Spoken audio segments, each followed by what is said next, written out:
As we've all known, this has been a very stressful and different type of semester.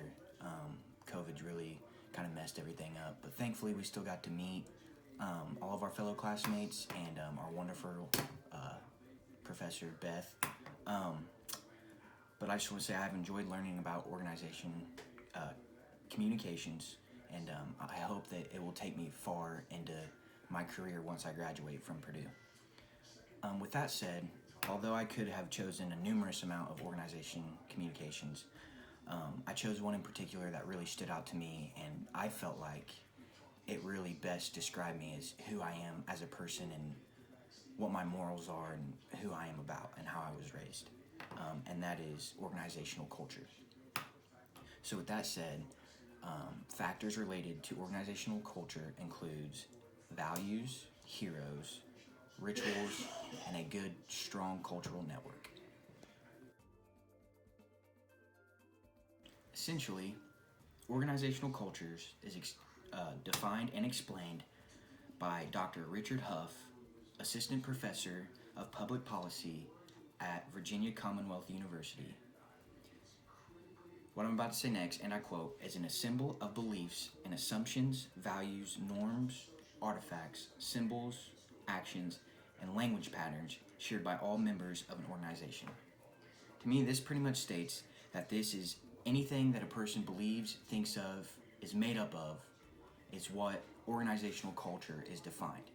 It is how these people work together and work as an individual inside of an organization or business.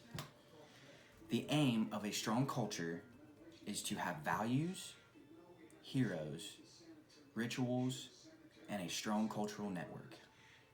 With that said, the process of this is to have values to care about and to give you a good sense of having morals of what the company is following and trying to do to create a better sense of health for their future and for their customers, to bring in more money and build as a whole, not just one. Next would be heroes. These heroes will be exemplified and expressed to the company as a sense of these people are doing what the company needs and what the organization needs to be a good, strong organization in the future. Next, rituals. Rituals will celebrate and have ceremonies to award anybody and the company as a whole of what they're doing and their successes. And finally, a cultural network. And this is the biggest one in my eyes because this will share and spread their ideas, rituals, and heroes as a whole, kind of like a social media app, so that they can spread their views and build their organization bigger. As I've stated before, organizational culture is, in my eyes, very, very big and very positive. But one downside of organizational culture, stated again by Dr. Richard Huff, is that, and I quote, there are a consensus reached within different subcultures of the organization. So that may be, cliques or people that don't agree or whatever, which often conflict with each other. So one group may disagree with somebody's idea, team up against people, if you will, stuff like that. Ambiguity and inconsistency. That is what this will bring if people are not open and expressive about what they believe and what they think is right for the company. This will start to exist in this organization, and not only in organizational culture, but organization-wide as a whole. Members may say, one thing and then do another, which means they're not being honest, again, open about what they think is right for the company. And again, organizational culture is one big organization. It's not just about one person or one main topic. It's about the company as a whole. Another thing is agreement and disagreement are constantly changing. Therefore, no stable organization-wide or subculture consistency can exist. Therefore, disagreements and agreements, you need that. You need that in a company to be strong and healthy. You want to know multiple ideas, multiple things that will work differently in different sub-areas to build a healthy organization to spread. Essentially, Underlying cultural assumptions can both enable and constrain what an organization can do. So, as again, I think that sentence really sums up my last paragraph right there, because underlying cultural assumptions, you may say one thing, do another, and that, again, isn't healthy, isn't right to the other people, isn't right for your bosses.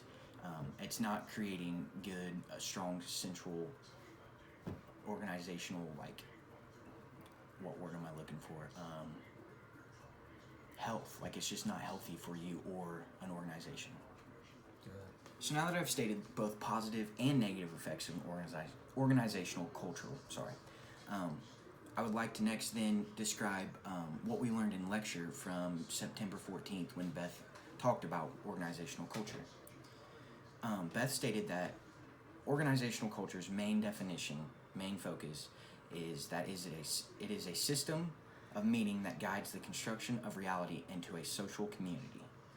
With that said, I think of that as like everybody's beliefs, morals, ideas are thrown in a big old cooking pot. And then everybody kind of intertwines, picks what they think is right going forward, what they think is perfect, and builds it into that social community of being a team inside that organization. And your customers are also a part of that social community. Your customers are the main people, and they are the reason why you are doing this, is so that you can build and let them have a healthy future if they are following your guys' organization. Another big question asked is, how will this help the issue stated by Dr. Richard Huff, that there are a lot of social issues like agreement, disagreement, that I stated in the last paragraph. But I believe that by practicing the definition given in the lecture that I just stated, this will in turn create control behaviors, what I stated before, unite people, create positivity, reduce uncertainty, and build a positive outcome within the organizational culture. With that said, I would use this to alter and change an organization so that it will build and prepare a healthy future. Ideally, this organization is very positive in my eyes. It has a lot of positive outcomes and builds a lot of strong culture within the organization. I think you can work through the disagreement, the agreement, stuff like that. That's just minor stuff. But the main focus of having values and rituals and focusing on positivity and little uncertainty is what really builds a strong organizational culture. This will build a healthy business, if it is a business, as you will, for the future. I think if you're following these steps, you are really on the right track.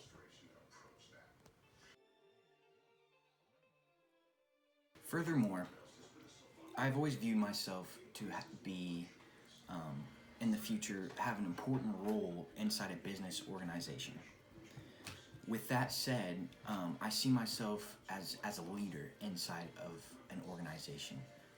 You have to start at the bottom, work your way up, that type of thing. But I would really love to eventually be, in my eyes, what I would call like a team leader. So as like a sales position, you have your team, and I would want to be in charge of that team.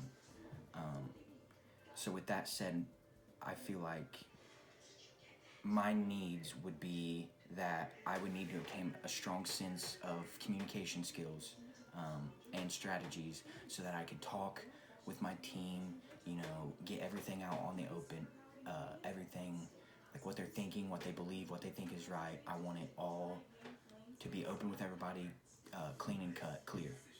And as well as having good relationships with my team. I think that's the main focus, is relational wise. You want to have great relationships with everybody, that is the foundation of an organization, is relationships and who you're working with. And it's hard when you don't work with somebody you like.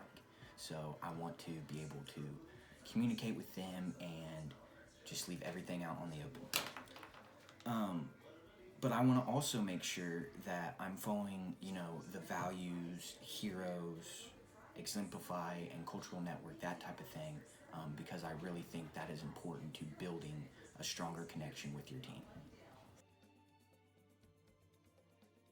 finally, concluding with what I've just said, I view my organizational life as how I was raised. My parents have always been very old school, have very based my life off of morals and rituals and being a good person and giving back to my community. And with that said, I feel like organizational culture is me. I think that it states everything that I am about: rituals, heroes, values.